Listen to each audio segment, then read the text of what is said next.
Assalamualaikum warahmatullahi wabarakatuh. Selamat pagi anak-anak. Berjumpa lagi dengan Ibu. Hari ini kita akan belajar tematik pembelajaran ketiga dan keempat.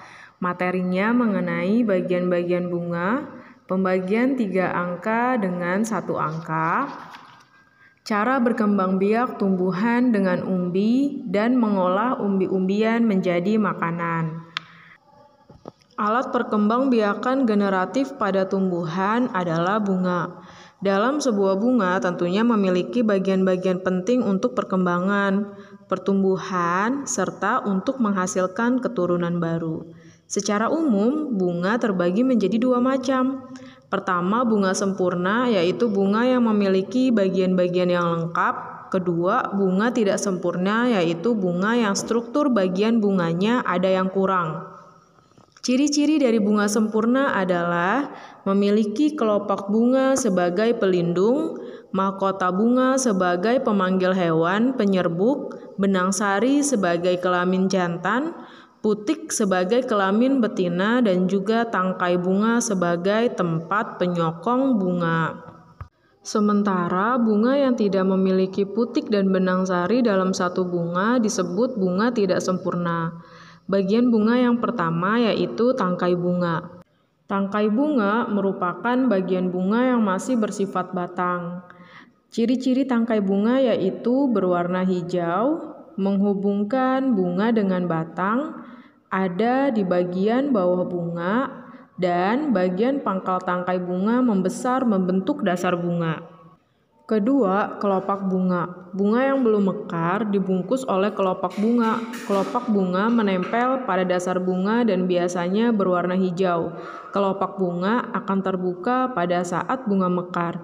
Ciri-ciri kelopak bunga yaitu terdapat garis, terdapat bintik, dan memiliki bau. Ketiga, mahkota bunga.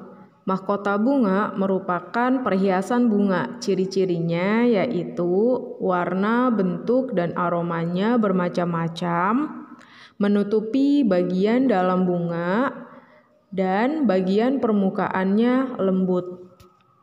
Keempat, benang sari. Bagian bunga seperti benang yang di atasnya mempunyai kepala dan berisi serbuk adalah benang sari. Bagian ini merupakan alat kelamin jantan bagi tumbuhan. Ciri-ciri benang sari yaitu tangkai sari memiliki bentuk seperti benang. Benang sari dikelilingi mahkota bunga. Benang sari terdiri atas kepala sari dan tangkai sari. Dan di dalam kepala sari terkandung butir-butir serbuk sari.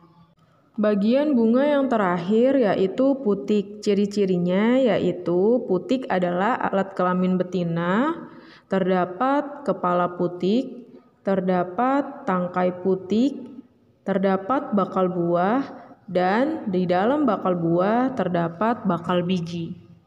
Cara berkembang biak tumbuhan dengan umbi ada 3 cara. Pertama, umbi batang. Jika kalian melihat tanaman kentang, kalian akan menemukan bakal-bakal tunas yang dapat tumbuh menjadi tanaman baru. Kentang termasuk tumbuhan yang berkembang biak dengan umbi batang.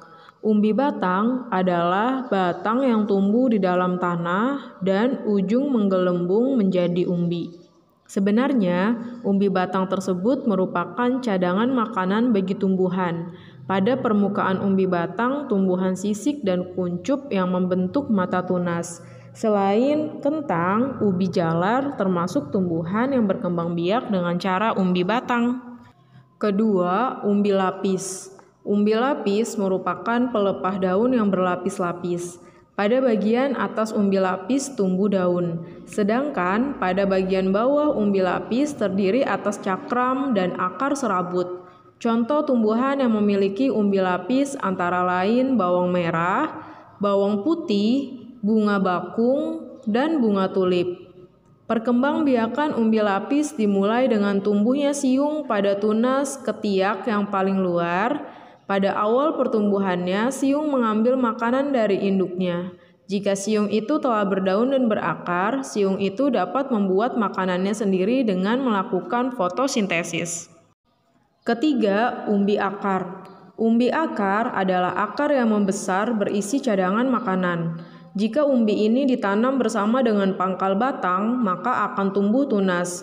Tunas tersebut merupakan tumbuhan baru. Contoh tumbuhan yang memiliki umbi akar antara lain dahlia, wortel, lobak, dan singkong. Pada singkong, umbi akarnya tidak dapat untuk berkembang biak karena tidak ada pangkal batangnya. Adapun umbi akar pada dahlia dan wortel dapat untuk berkembang biak karena ada tunas pada pangkal batangnya. Umbi-umbian adalah makanan yang sangat digemari oleh sebagian besar penduduk Indonesia. Umbi-umbian dapat diolah menjadi berbagai makanan, di antaranya yaitu singkong rebus, getuk lindri, singkong bakar, keripik singkong, bola ubi, perkedel kentang, jus wortel, keripik kentang, kolak, dan lain-lainnya. Ada 3 teknik dalam pengolahan umbi. Pertama, merebus. Merebus adalah melunakkan atau mematangkan bahan makanan dalam cairan. Bisa air, kaldu, santan, atau susu sampai mendidih. Kematangan bahan makanan tidak boleh terlalu lunak agar vitaminnya masih ada. Alat yang digunakan biasanya panci dan kompor. Kedua, mengukus. Mengukus adalah memasak bahan makanan dengan panas dari uap air. Bahan makanan diletakkan dalam satu tempat, kemudian uap air disalurkan di sekeliling bahan makanan yang dikukus. Dengan mengukus, rasa asli dan nutrisi makanan tetap terjaga. Alat yang biasa digunakan adalah panci kukus. Ketiga, menggoreng. Menggoreng adalah metode memasak bahan makanan di dalam minyak goreng panas. Menggoreng bisa dilakukan dengan medium minyak goreng yang banyak sehingga bahan makanan yang digoreng tercelup minyak dan minyak goreng sedikit. Akan tetapi, ada juga menggoreng tidak menggunakan minyak atau biasa disebut dengan sangrai. Biasanya untuk menggoreng kerupuk yang dibuat dari kanji dengan menggunakan medium pasir. Sekian pembelajaran dari Ibu untuk hari ini. Kurang lebihnya Ibu mohon maaf. Wassalamualaikum warahmatullahi wabarakatuh.